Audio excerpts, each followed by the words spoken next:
ઉપેશભાઈ પટેલ, મારું નામ હતું, જિંદગી રહેશે. પણ તમે પંજાબથી ચલો એટલે ઘેર આવવાનું, આપણે સીતરામાનું મંદિર આપણે ભેગું થઈને બનાવવાનું. તમે ખાલી ઘેર આવો અને તમને રૂબરૂ મળવું, મારે રૂબરૂ હો. આ ગ્રુપમાં મેસેજ મોકલ્યો હોય ને બહુ તે રોંગ જગ્યાએ હાથ નાખ્યો.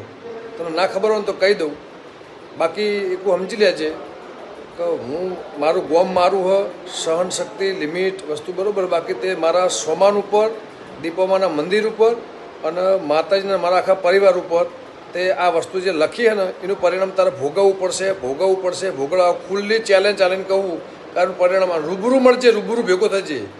ફોનથોડ બેઠો જ છું અને તારી રાહ જોઉં છું. પંજાબ ભાઈ, હરિયાણા ભાઈ, દિલ્હી ભાઈ, ઘેર આવજે બેટા જલ્દી. આપણે રૂબરૂ સીતરામાની વાત કરીએ. આ હોળા ગ્રુપ કરે કહેવાય ને, હોળો હવે થાય તને બતાવું હોળો કરે.